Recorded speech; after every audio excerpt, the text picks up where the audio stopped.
Jubilito TV Official. So yun.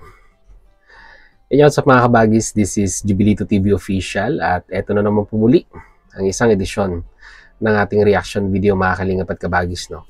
Pero bago po ang lahat, syempre po may galab shoutout po na Kuya Val Santos Matubang, kay Ted na Vlogs, kay Kalingap Rab, Kalingap Netizens, Kalingap Subscribers, Kalingap Supporters, lalong-lalo na po ang ating mga Kalingap Partners. Ayan po. Mega love shoutout po sa inyong lahat.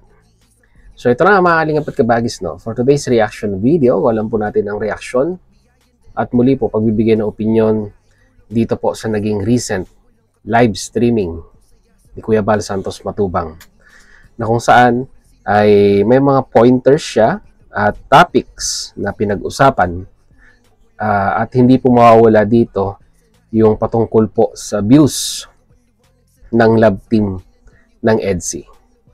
Although hindi po yun ang re-reactionan natin dahil po may panawagan ang Kuya Val na yun nga po, nakiusap daw po si Kalingap Rab na wag na daw po munang reactionan ang EDSI at wag na daw pong i-BTS muna.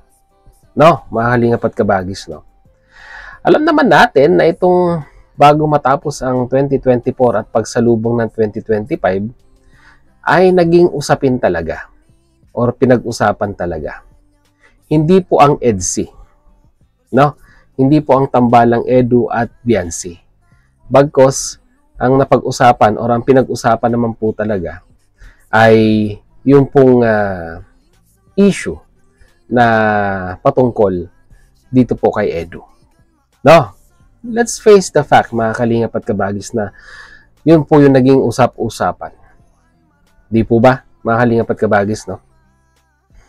Pero dito nga, base po sa analyzation ni Kuya Val Santos Matubang, ay ang mga upload ni Kalingap Rab regarding sa EDSI po na love team ay talagang napakalaki daw po ng ibinagsak ng number of views kumpara ng mga previous na mga upload ni Kalingap Rab, no? May mga factor, maraming factor ang umaapekto dito, mga kalingap at kabagis, no? At isa na po dito, ang nabanggit nga po ni Kuya Val, ay yung pag-BTS ng mga kalingap partners. Hindi na natin sasabihin yung pangalan. Kilala nyo naman po kung sino na yung mga madalas mag-BTS dyan. And at the same time, yung mga reactors po, mga kapwa ko po reactors, na ang lagi pong content ay EDSI din po. Actually, mga kalingap at kabagis, no? Yung rules na yan regarding po sa BTS ay hindi lamang po si Kalingap Rab ang nananawagan. Matagal na po yan, no? At alam po yan, di ba? Alam po yan ng mga Kalingap partners na nagko-content or nagbi-BTS. Di ba? May GC po kaya yan, mga Kalingap at kabagis. Di ba? Na kung saan ay doon nilalapag at doon na pag-uusapan yung mga issue at aware sila na talagang ang BTS dapat limitahan. Kundi nga po ako nagkakamali, mga kalingap at kabagis, dapat po ang BTS ay isang beses lang at least sa isang linggo. Kaso, sad to say, araw-araw pong nangyayari yan. At dapat may charity works. Di ba? Mga kalingap at kabagis, no? Isang beses lang ang BTS sa isang linggo at dapat may charity works yung mga kalingap partners. Again, sad to say, mga kalingap at kabagis, hindi po nangyayari yun. Di ba? Saan po ba nagkakaroon ng pagkukulang? Sa pagpapaalala o pagbibigay ng disiplina? Kasi kung ako po ang tatanungin ninyo, mga kalingap at kabagis, no, bilang isang reactor point of view, ika nga, no, kung hindi na po umuubra ang paalala sa pagbabawal sa BTS, ay kailangan disiplina na po. Di po ba, mga kalingap at kabagis? Hanggat walang disiplinang nangyayari sa mga, sabihin na natin, sa mga kalingap partners na madalas mag-BTS at sa mga reactor na madalas mag-content, ay patuloy lamang po yan na mauulit at mauulit. Kasi ang nasa mindset nila, wala namang wala namang disciplinary action na mangyayari sa akin. Siguro mapagsasabihan lang ako, pero nasa Kalingap community pa rin ako. Real talk lang po ito mga Kalingap at Kabagis. Real talk lang po. At yun po yung aking point of view regarding dito sa usaping ito. Kaya bago po natin ipagpatuloy, baka tayo po ay pumalakot sa ating usapin, panoorin po muna natin si Kuya Bal, no? Mga Kalingap at Kabagis, regarding po sa issue na ito. Narito po yan.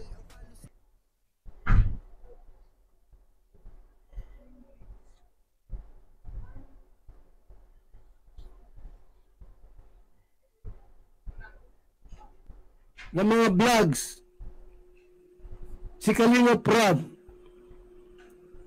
Subalit po itong EDC po ay napakababa ngayon ng kanyang views.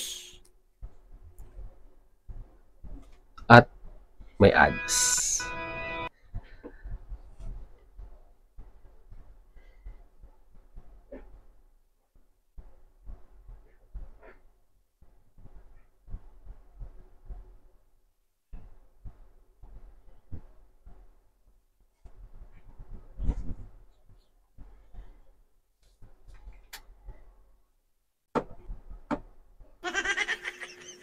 BTS, EDC. Baka mga Kalingap, madismaya si Kalingap Rab, baka madismaya siya. Pag yung vlog ng EDC po ay mga 200,000 na lang, di na mailabtin yan. Hindi pa nga po tapos yung bahay. Ang bahay po ni Diancy po hindi pa tapos. Yung loob ng bahay po, ang laki po ng kailangan na pera para matapos. Subalit, ang daming BTS at mga reactionist, EDC sa umaga, EDC sa tanghali, EDC sa gabi.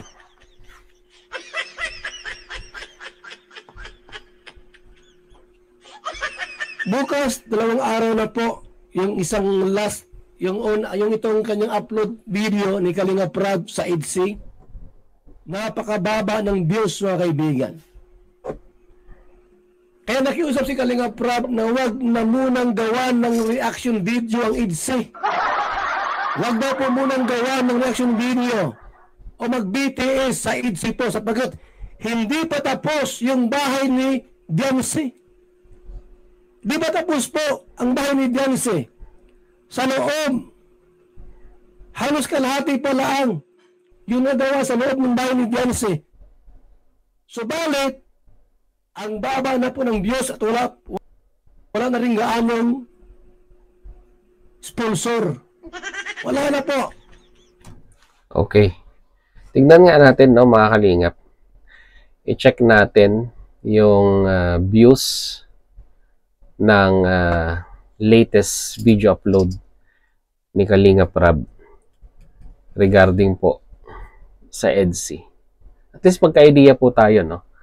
Kung talagang lagapak nga po ba talaga ang views nung previous or latest video upload ni Kalingap Rab at kung gaano po nagkaroon ng impact sa channel at content ni Kalingap Rab, no?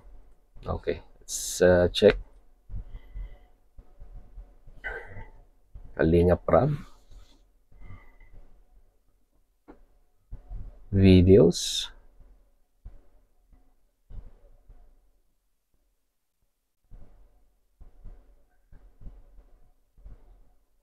Ayan, part 60. 2 days ago. Meron na siyang 342,000 views. At kung ikukumpara po natin ito sa Jomcarl, na meron na pong yung part 71 4 days ago, ay meron na pong 538,000 views. So, may 2 araw pa na ikukumpara itong 71 ng Jomcarl at 60 ng EDSI. Pero kung titignan po natin ay medyo bumaba nga po, no, mga kalingap at kabagis, yung views. Although hindi naman po ganun kababa talaga ang or talagang lumagapak ang views ng EDSI, pero may pagbabago sa number of views, no, mga kalingap at kabagis, nung latest video upload ni Kalingap Rab dito po sa part 60 ng EDSI. No, mga kalingap at kabagis, no. So ngayon, ang tanong, mga kalingap at kabagis, no, yun po ba kayang panawagan ni Kuya Bal Santos Matubang na wala munang BTS sa EDSI? Sino po ba nagbi-BTS? Kalingap partners lang naman po, di ba? Mga kalingap at kabagis, no? Hindi naman po pwedeng mag-BTS ang reactor dahil kami po ay nagre-react lamang sa mga napapanood naming video. Pwede namin gawa ng reaction yung BTS. Pero yung kami po ang magbi-BTS, wala naman po kami dun sa location. So, hindi po natin pwedeng i-consider na BTS po yung ginagawa namin pagre-reaction. So, mostly talaga, ang BTS ay galing sa Kalingap partners na nakapalibot kay Kalingap Rab. Hindi ko na po kayo papangalanan. Kilala niyo na po siguro kung sino-sino kayo, mga Kalingap partners natin. Pero, sana nga po, no, ngayong 2025 ay mukhang na, magkaroon na ng pagbabago, ika nga, sa pag-i-implement ng rules and guidelines. Lalong-lalo na ngayon, mainit ang salitang BTS ngayon, no? At pinangunahan na nga ni Kuya Bal na wag muna mag-BTS, di ba? Siguro sa ibang lab team pwedeng mag-BTS, no? Pero naging specific si Kuya Bal Santos Matubang, no, regarding sa EDSI, no? Yun ang aantabayanan natin. Yun ang aabangan natin, no? Mga kalingap at kabagis, no? Kung ito po bang panawagang ito ni Kuya Bal at ni Kalingap Rab ay kaya pang sundin ng mga kalingap partners natin. And at the same time, sa mga reactors na, kapwa ko po reactors na it will be, kung talaga sa kanila, great challenge itong panawagan na ito. Dahil po unang-una, kung ang content talaga po nila is more on lab team at sila po ay naka-affiliate sa isang specific na lab team, for example, sa EDSI, ay talagang mahihirapan po sila, di ba? Kasi ang viewers nila, ang inaabangan talaga yung update sa EDSI. No? Mga kalingap at kabagis, no? Tignan na lang natin kung itong mga darating na araw, kung ano rin yung magiging content nila. Kung bawal munang reaksyonan ang EDSI, ika nga, nasabi po ni Kuya Bal Santos Matubang. At sa akin, no, kung ako po ang tatanungin ninyo, kung ganyang meron pong nilalapag na pakiusap, ang ama ng Kalingap at si Kalingap Rab, sama na rin po natin sa Ate Edna Vlogs, sana po mag-adhere tayo. Diba? Sundin natin. Diba? Hindi naman po siguro ganun kalaki yung magiging impact sa channel natin kung bumaba man ng konti, kung mag-upload tayo ng mga charity works natin. Diba? Kasi, diba? In the first place, bakit po tayo nandyan sa Kalingap? Diba? Bakit po tayo nakipag-affiliate, nakipag-partner sa Kalingap bilang isang Kalingap partners? Diba? Muli ko pong ipapaalala sa inyo, from batch 1, sila po ay pumunta dyan para matuto ng paglingap at programa ng Kuya Bal Santos Matubang. Ngayon po, gamay na, bakit ang tanong po dyan ay hindi po napuput in action or naya-apply? Kasi kung sisilipin po natin ang kanilang mga channel, real talk po, wala na po talagang charity ang kanilang mga YouTube channel. So yun, mga kalingap at kabagis, no, mag-comment po kayo sa ating comment section kung ano naman po yung masasabi, opinion, reaction dito po sa naging panawagan ni Kuya Bal Santos Matubang. Usapan po natin yan, mga kalingap at kabagis.